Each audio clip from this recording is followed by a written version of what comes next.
Highlight of the weekend, no doubt, is the coming down of the curtain on the KZN this season. It is World Pool Day at Hollywood Bets Greyville as we look ahead to the Gold Cup Renewal 2024. Future Pearl, many believing, can make it back-to-back victories. I don't think it will be a first time in the Gold Cup itself that we've seen a horse come through and make it back-to-back. I speak under correction. But we're looking forward to talking to you about races 2 to 9, and it is the graded features that will be featured in that segment. And race 2 is no exception. It is the Whirlpool with a Gold Circle debutant. It's over the 1,200 meters, but before we go anywhere, it is only right to welcome our man who has got all the research done, putting us on the right path. It is Mr. Daryl Marie. Daryl, welcome, and certainly looking forward to Greyville on Sunday. Yeah, I can't wait for this card. Thanks for having me, Cecil. Thank you for having me. Thank you. Now, race 2. Let's get straight into it. Opening leg of the bipods, many are going to say, why haven't I banked Rodeo Drive? But yeah, I think she most certainly is the one to beat. My perm was a little bit costly, so I eliminated the scratching because I wanted to double up with her. But yeah, her penultimate starts in the Allen Robertson was outstanding. Just got touched off by Quid Pro Quo. Come out and won the Golden Slipper. So the form's all there. By now, we'll be sitting and saying the form should have been franked at Turfentine on Saturday with either Pointer or Force 8 winning from that. And that was a prep run for this particular race. And it was a smooth victory up front. It was eye-catching. Yes. So she's a lovely filly, and I think she should take all the beating. But then again, you know, Cecil, these races, there's going to be a lot of pace up front, vying for early position. Let's see how it goes. I know on a line through Just Reckless, who ran a cracking race last time out, she actually turned for home behind the favourite Gimme's Countess and ran on bar. Number 8, Dark Winter, is held. But what I do want to say is Dark Winter is 1.5 kilos better off with Just Reckless, who is not too far behind Quid Pro Quo, or the favourite on the Quid Pro Quo run, has improved with the blinkers. Cecil, I loved her latest victory. I know the form line wasn't frank, but I wouldn't read too much into that. And I know that she's out at the weights because they have published the official ratings. I liked what I saw last time out, and I think she's going to run above her current rating. So I've just opted to go the safe route. I've gone the 2 of them, numbers 2 and 8. 2 and 8, and just the last question to you, Mr. Marie. How easy we forget Little Ballerina, the trail that it's blazed. I was hoping you'd give that one a bit of airtime. What I can say is, Cecil, last time out over the 1,400, she was just doing it too fiercely. Yeah. I'd love to see her bounce back to her better form. Thank you so much. That is 2 and 8 in that first leg of the bipod at Hollywood Bets Greyville. It is our Gold Cup meeting, and that is our first graded feature, Grade 2 debutante. It is World Pool Day at Hollywood Bets Greyville as we approach the third race. This is a Grade 2 World Pool Twitter Stakes. And now you can tell us exactly what an impact that the World Pool Day will have as far as the turnovers on our local tote. And of course, the dividends themselves that do take an upward turn once you have that big pool, be it a win or swinger bets, etc. But we're talking about race number 3 off at 13 of 15. And looking at the card itself, 2 Chocolate Soldier. Last time seen a winning at Hollywood Bets Greyville on the Poddy, a very speedy sort. And I think the connections can look forward to a great ethereal career with the Chocolate Soldier. That's the one they all have to beat, and it's yet another progeny of One World. Yeah, he's flying at the moment. You know, last time out, everyone expected him to get to the front and just run away from them. He actually found one a little bit too speedy on that occasion. And what I liked is he didn't over-race. In the past, he's really been a tearaway, and maybe, just maybe, the 1,200 is within his reach right now. So I do give him a strong winning chance. Danton from Santon, for the boys from Benoni, Cecil, himself and Chocolate Soldier have met twice in the past, and it's 2-0 to Danton from Santon. Now, their latest encounter, Danton from Santon was running away from him over the 1,000 meters. So one would expect the same to happen, or for him to confirm the form now that he's been stepped up to 1,200. I like what I saw in his latest victory because I don't think he was suited by the polytrack. He came under fire or off the bit a long way from home. And despite that, he still got the job done. I think he's turned the corner with the blinkers. Richard knows him better this time round. So, yeah, I think he is going to be right there. Now, Bjorn Ironside, was expected to win last time out because of the weight advantage he had from Pistol Pete. But if you watch the early stages of that race, he wasn't settled in running. I think he's actually better than that. I know Pistol Pete's a better horse and he deserved the victory because he gave a lot of weight. But I think Bjorn Eyesight is a lovely horse. If he relaxes this time round, I think he could fight at the finish. If you have a look at the best weighted column, Cat's Pajamas is actually the best in over here. Cracking effort last time out. Beyond Cosmic Speed, he gets fitted with the blinkers because he does come back a furlong. So I went 4 of them in the bar pot, but only number 6 and 7 in the PA. Okay, now Cat's Pajamas is coming out of those grade 1 of 2-year-old feature form lines from Scotland on the 1st of June, and they have certainly held up those form lines. But 6 and 7 in the PA from Mr. Marie, and that is race 3 off at 13 of 15.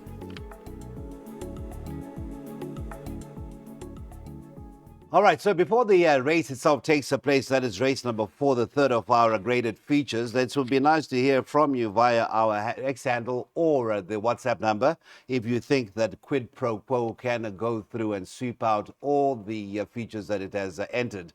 As in recent times, there certainly has been a ray of light for the Barham Border stable, and of course the breeder and owner, Mr. G.C. Khalil. Is your favorite at 9 to 10, 72 about the 13 and Lock and Key, that's 7 to 2.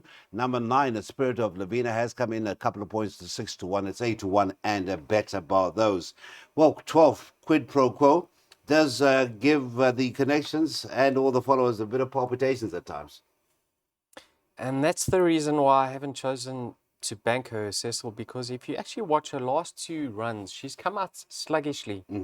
Now, in her penultimate start, her turn of foot was sensational when winning the Allen Robertson. I'm not disputing that, and I'd love to see her win. I don't want to put a dampener on things.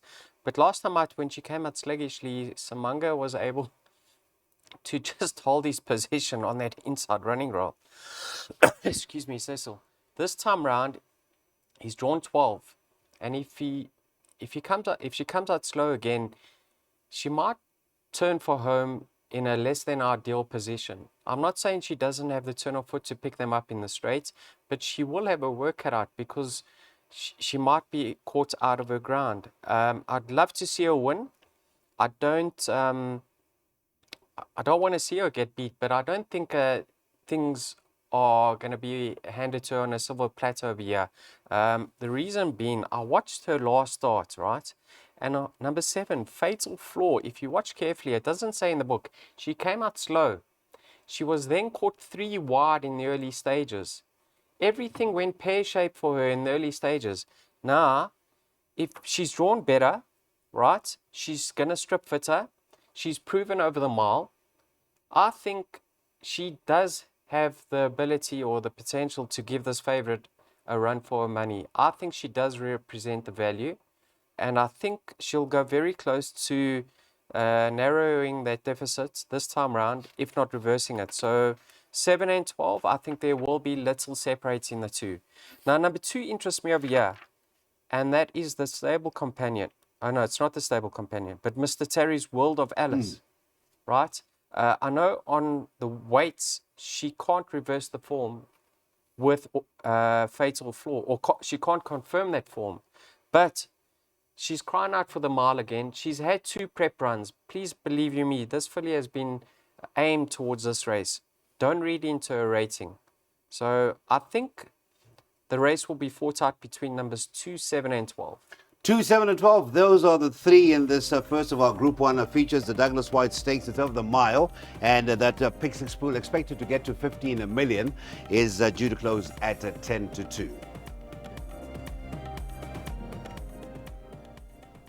Now we get into our first jackpot. This is the World Pool Moment of the Day. Champion Stakes is over the 1,600 meters, a grade 1. And we have a scratching, a very important scratching in the form of the 8. Proceeded from a wide draw last time out, did well to get within 2 lengths of Cosmic Speed. That was on a July day. But as far as favoritism is concerned, it is the 9 Cosmic Speed at 5 to 2. Number 13, Legend of Arthur, 33 to 10. The 4 Great Plains, 6 to 1 in from 13 to 2.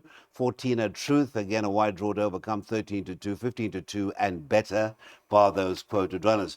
Well, you know, if nothing else, Mr. Marie, we are going to be in for a treat of a race meeting. Just to give you a jockey change, by the way, the 15 Parisian Walkway, as a result of the scratching of Proceed, will now be a chance ride for Kabena Matsinyan and will naturally jump from starting Tollgate 8. Yeah, Cecil, great races. Went as wide as possible Okay. because I think it's extremely open. The filly in the race, VJ's Angel. I mean, she is really top class. I thought that was a cracking effort last time out. I think she's going to love the step up to a mile. She's got the draw this time round. She gets her 6 allowance. Don't be surprised. I think she's a cracking filly. What's interesting over here, I know Proceed is out, but Richard Free opted to take the ride on Legend of Arthur over the Grade 1 winning Proceed. So, Legend of Arthur, many people will be disappointed with his comeback effort. Take note, that was a prep run, giving weight all round. Wasn't really punished to get the job done. A lot of meat left on the bone. So you can expect him to go very close to reversing the form with Mount Pinatubo. But Mount Pinatubo's had a lovely prep leading into this race. Others to consider, Cosmic Speed. You can't fault him. Last time out, probably hit the front a long way from home. So it was really a fantastic effort that he managed to fend them off. Been stepped up now in distance. I don't know how if that's gonna suit him. The Specialist finished smartly towards the inside. Gets the draw this time around. Great Plains. Just put a line through his last starts. He's better than that. Yeah, I can carry on and on. What I do want to say, Cecil, the reserve runner, Parisian Walkway, has got no chance at the ratings. But he caught my... I know he got beaten last time out, but he caught my eye. This is a lovely horse in the making. I think he's going to run much better than his current mark. I think he's 25-1. I don't think he deserves to be that price. He's a very nice horse in the making. Yeah, Cecil, I think I went as many as 6 or 7 over here. I just want to survive. Now, again, no love for Truth? The draw, is it the draw or you have just suddenly... I don't know what happened. I don't know. I see the tongue tie goes on this time round, Cess. Uh-huh. Yeah, I don't know. Change of rider? Yeah. Serena, fresh blood there. Listen, Nothing, no spite on Gavin. Yeah, and Gavin had to take the ride for his stable, so I wouldn't read too much into that. I don't know. If you want to go wider, go the field, and then you've obviously included him. Thank you so much. That's your jackpots, starting with race 5, the first of 2 jackpots at Hollywood Bets Greybull. All right, so we get into the Grade 1 Mercury Sprint. That is your 2024 renewal on what is just a star-studded card. And I say star-studded because your favorite is one of the stars of local racing, and that is the 13, A Lucky Lad. Evans is the Lucky Lad. Once again, teams up with Richard Furry, who's ridden the horse 11 times for 7 victories, a second and a fourth. The 5, At My Command, is your second favorite at 33-10. The 2, Sergey, who is stable companion to the 5, is at 11-1. And yet another Brett Crawford charge is at 11-1. That is the 3, I Am Giant. So a strong hand for Mr. Crawford. And that is 12-1 and a better bar those. It is scratching, so we're not going to be asking for a lover for another Candice Dawson runner from Mr. Marie. Just Bileka is out, so we won't be putting you under the spotlight for your thoughts. But again, it was a prep run last time out, hard ridden to get up. Your thoughts after that run? Class prevailed, or what did you say? Class prevailed. Cecil, if you recall, I played to beat him that day, and I got it wrong. You know, he wasn't well in at the weights. He had just come back from Durban after a dismal effort. But his class pulled him through. And if you go back 3 runs to the Golden Horse Sprint, Yes. he had no right to win that day. Everything went horribly wrong in running for him, and he flashed up very late. So I'm not too perturbed about the wide draw because he's going to be given a chance anyway. Listen, I would have liked to see him drawn 6 or 7. I think that would have been more ideal. But Richard knows this horse's capabilities. I'm I'm gonna say, despite the draw, I think he can confirm that form with those horses that he beats, because what happened to him in the Golden Horse Sprint.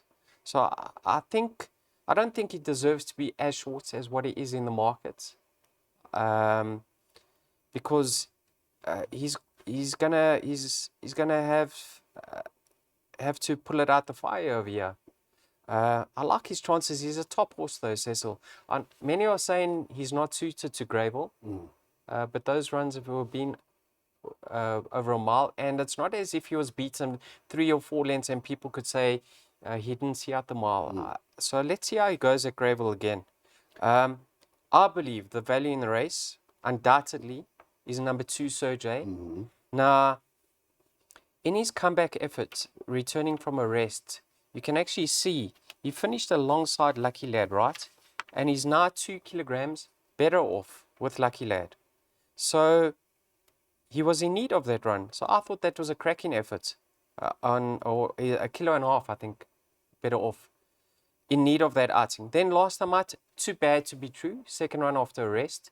Go back to the run last year of the very same course and distance. He got touched off in this race by Isi Vungu Vungu. This horse is deserving of a real graded race. He's always been knocking at the door with top sprinters. Yeah, he gets his opportunity because the horse drawn on his inside has got the early pace, and that's Golden Sickle. I'm hoping she can give him a nice toe through and give him the run of the race. So I'm going Sergey each way over here, around about 12 to 1. I think he is the value. If you're playing trifectas and quartets, please include Gladiatorian. Yeah. This horse is very, very good on his day. Course and distance suited, he'll be flashing up late. Thank you very much for that thorough assessment to the Mercury Sprinter. Sergey, there's a value. Scratched his 8 Just Be Lacquer, and only about a 22 one-shot in the form of the 11 Gladiatorian from the Stuart Ferry stable.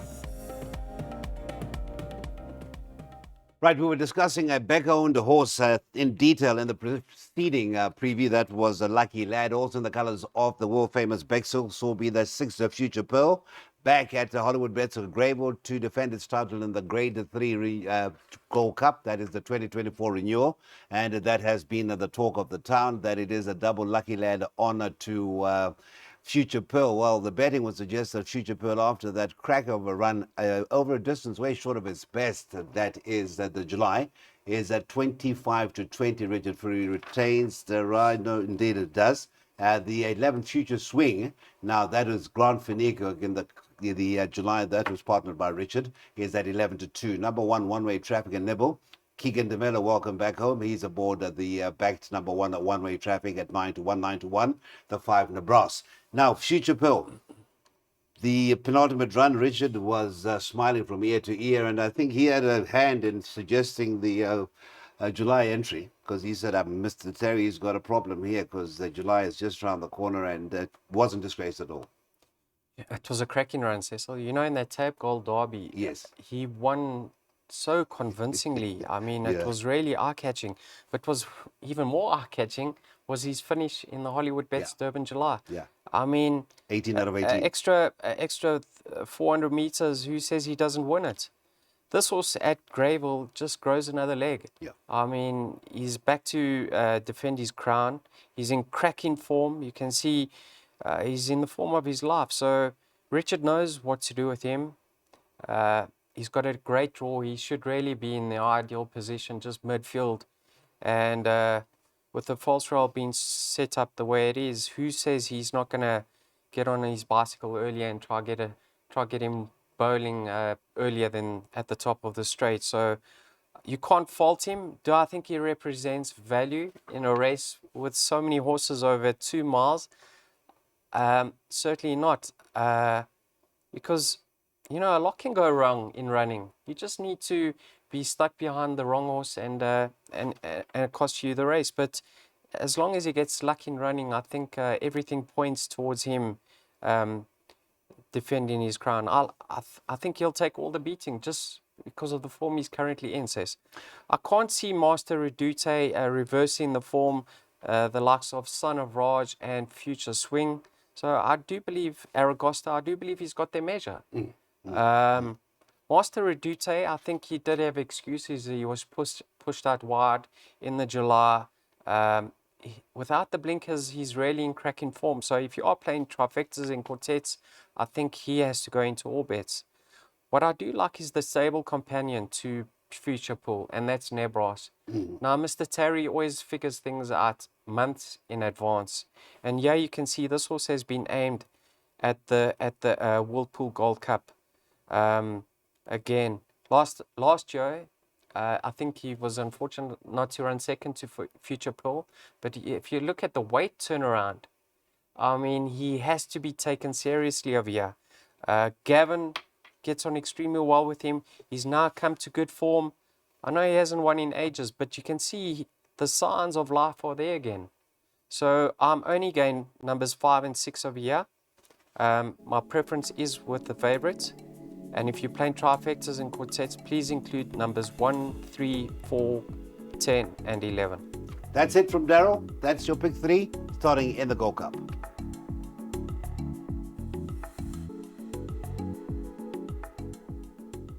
All right, so we get to a race that has been oh so much anticipated. I mean, beyond the Gold Cup and all the other graded features on the afternoon. This is the Hong Kong Jockey Club Champions Cup Grade 1 over the 1,800 meters. And of course, it is World Pool Day, and this will be a race that will be going around the world.